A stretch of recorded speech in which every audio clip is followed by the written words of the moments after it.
Hi friends, welcome to the movie review of mister Bachchan. అయితే review ఒక రోజు late అయిందండి. కాకపోతే ఈ మధ్యలో డిఫరెంట్ టాక్స్ అయితే మనకి మిస్టర్ బచ్చన్కి సంబంధించి వినిపిస్తున్నాయి. అయితే ఈ సినిమా ఎలా ఉంది ఏంటి అనే విషయాన్ని మనం ఈ వీడియోలో తెలుసుకుందాం. అలాగే ఇప్పటివరకు నా ఛానల్ ఎవరైనా సబ్స్క్రైబ్ చేసుకోకపోతే please subscribe to my channel. ఇకపోతే మూవీ విషయానికి వస్తే హిందీ సినిమా రైడ్కి సంబంధించి రీమేక్ సినిమాగా ఇదైతే వచ్చింది. రైడ్ అజయ్ దేవ్ గారు నటించారు. ఆ సినిమాకి రీమేకే ఇది మిస్టర్ బచ్చన్ సినిమా.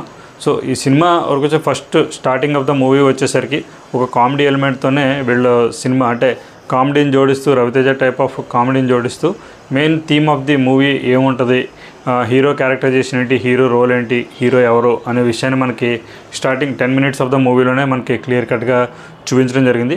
ఇకపోతే ఫస్ట్ హాఫ్ మూవ్ ఆన్ అయ్యి కొద్దీ అక్కడ ఒక లవ్ స్టోరీ, ఒక 90sలో ఉండేటువంటి లవ్ స్టోరీ, అప్పుడు పాటల క్యాసెట్లు ఇటువంటివన్నీ కూడా మనకు ఉంటా ఉంటాయి. ఫస్ట్ హాఫ్లో సత్య కామెడీ వరకు కూడా బాగానే ఉందని చెప్పాలి. ఒక్కొక్క చోట పేలినా ఒక్కొక్క చోట బాగుంది. మన ఓల్డ్ కైండ్ ఆఫ్ మన గోదావరి స్టైల్లో ఉన్నటువంటి ఒక టైప్ ఆఫ్ కామెడీని అయితే మనం ఇక్కడ చూడొచ్చు. ఒక ఇన్నోసెంట్ ఫీల్ ఎలా ఉంటాడు అనే సత్య దగ్గర నుంచి అయితే ఒక రకమైన కామెడీని హరీష్ శంకర్ రాబట్టాడు. ఇకపోతే వీళ్ళిద్దరి మధ్యలో ఉండేటువంటి లవ్ ట్రాక్ ఇవంతా కూడా బాగానే ఉంది. భాగ్యశ్రీ పెర్ఫార్మెన్స్ కూడా బాగుంది. తన బ్యూటీనెస్ కూడా ఈ మూవీలో యాడ్ అయిందని చెప్పాలి. ఇలా ఫస్ట్ హాఫ్ అంతా వెళ్ళిపోతుంటుంది.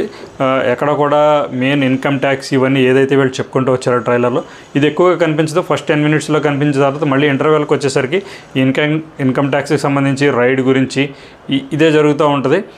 వాళ్ళిద్దరి మధ్య లవ్ స్టోరీ ఇలా జరుగుతూ ఉంటుంది. ఫస్ట్ హాఫ్లో హీరో హీరోయిన్ ఒక కెమిస్ట్రీ ఎక్కువగా చూపించడం జరిగింది.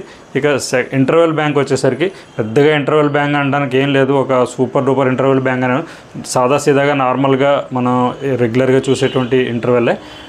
పెద్ద ట్విస్ట్లు టర్న్లు కూడా ఏముండవు. నెక్స్ట్ ఏం జరుగుతుందనే క్యూరియాసిటీ కలిగించే సీన్స్ కూడా పెద్దగా ఏముండవు. ఎందుకంటే ఇది రీమేక్ కాబట్టి రైడ్లో కూడా same to same almost main theme of the కథని మనకి తెలుగు నేటివిటీకి సంబంధించినటువంటి మార్పులు చేర్పులు అయితే హరీష్ శంకర్ చేయడం జరిగింది.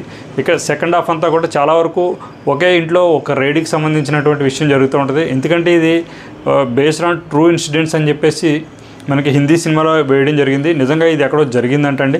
ఒక ఇన్ని రోజులు రైడ్ జరగడం అనేది ఒకే ఇంట్లో ఎక్కడో ఒక ప్లేస్లో జరిగిందని అయితే చెప్పడం జరిగింది వీళ్ళు.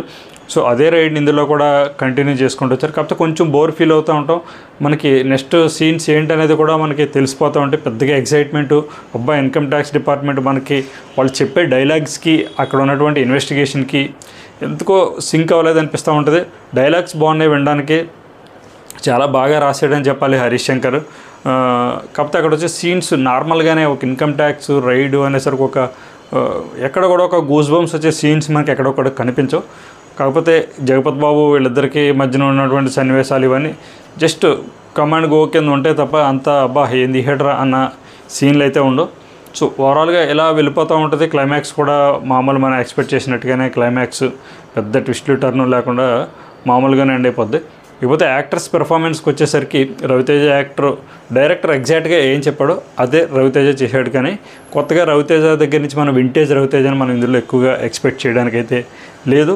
ఏదో 1-2 సీన్లో ఫస్ట్ హాఫ్లో చేశారు తప్ప ఇందులో మెయిన్ హైలైట్ అన్నిటికన్నా బాగుంది ఏంటి అని అంటే Bhagyashree performance, Bhagyashree looks, Bhagyashree dance అన్నీ భాగ్యశ్రీయే. ఎందుకంటే ఆ అమ్మాయి ఒక లుక్ పరంగా కానీ కొత్త అమ్మాయి అయినప్పటికీ కూడా తనంతటి తనే డబ్బింగ్ చెప్పుకున్న విధానం మనకి అక్కడక్కడ కీర్తి సురేష్ మాటలా వినిపిస్తూ ఉంటుంది డబ్బింగ్. తను కూడా సొంతంగా డబ్బింగ్ చెప్పుకుంటుంది కాబట్టి కొన్ని లుక్స్లో కూడా కీర్తి సురేష్ కూడా కనిపించినట్టు అనిపించింది నాకైతే. ఇది నా పర్సనల్ ఒపీనియన్. బట్ భాగ్యశ్రీకి అయితే ఖచ్చితంగా సినిమా ఎలాగున్నప్పటికీ కూడా ఆ అమ్మాయి ఖచ్చితంగా ఫ్యూచర్ అయితే తెలుగు ఫిలిం ఇండస్ట్రీలో ఖచ్చితంగా ఉంటుంది. ఆమె ప్రజెంట్స్ ఇందులోకి చాలా యాడ్ అయిందని చెప్పాలి. తన బ్యూటీ కూడా చాలా యాడ్ అయిందని చెప్పాలి. పాటలకు వచ్చేసరికి పాటలో ఎందుకో కానీ ఒక బిట్టు ఒకటి ఇంకో బిట్టు ఒకటి వేరే పాట 2 పాటలు కలిపి కొట్టినట్టు అనిపించింది ఎందుకో కానీ. ఆ బిట్లా వినిపిస్తే బాగుంది, ఈ బిట్లా వినిపిస్తే బాగుంది తప్ప పెద్దగా పాటలో సడన్గా రేజ్ అవుతూ ఉంటుంది, సడన్గా మామూలుగా అవుతూ ఉంటుంది. ఇంతవరకునే బ్యాక్గ్రౌండ్ స్కోర్ వరకు ఈ మూవీకి ఎంతవరకు కావాలో అంతవరకునే ఉంది. బ్యాక్గ్రౌండ్ పెద్దగా సూపర్ అని లేదు, బాగోలేదు అనడానికి లేదు. మూవీ ఎలా ఉందో దానికి తగ్గ బ్యాక్గ్రౌండ్ మాత్రం ఉంది.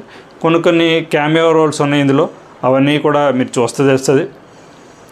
మిగతాది మధ్యలో సెకండ్ హాఫ్లో ఒక ఏఎన్ఆర్కి సంబంధించినటువంటి ఒక చిన్న సీక్వెన్స్ పెట్టారు, అది కూడా బాగుంది. ఫస్ట్ హాఫ్లో వచ్చేసరికి అమితాబ్ బచ్చన్కి సంబంధించినటువంటి కొన్ని సీన్లు రవితేజ యాక్టింగ్లో చూపించారు, అది కూడా చాలా ఎక్సలెంట్గా చేశాడని చెప్పాలి. సో ఓవరాల్గా అయితే ఇలా ఉంది. అసలు బాగోలేదు అనడానికి లేదు, సూపర్గా ఉంది అనడానికి లేదు. ఒక యావరేజ్ మూవీ అయితే మిస్టర్ బచ్చన్ ఈ వారం రిలీజ్ అయింది. ఫ్యామిలీతో చూడొచ్చా అని అంటే ఫస్ట్ హాఫ్లో ఉన్నటువంటి కొన్ని లవ్ సీన్స్ని అంటే అసభ్యంగా లేవు, కాకపోతే ఫ్యామిలీతో చూసేంతగా కూడా లేవు. బాగుంది, ఓకే, యావరేజ్ మూవీ. సో కాలక్షేపానికి అయితే ఒకసారి అయితే ఖచ్చితంగా చూడొచ్చు ఈ మూవీని. ఇది ఫ్రెండ్స్ మిస్టర్ బచ్చన్కి సంబంధించినటువంటి మూవీ రివ్యూ.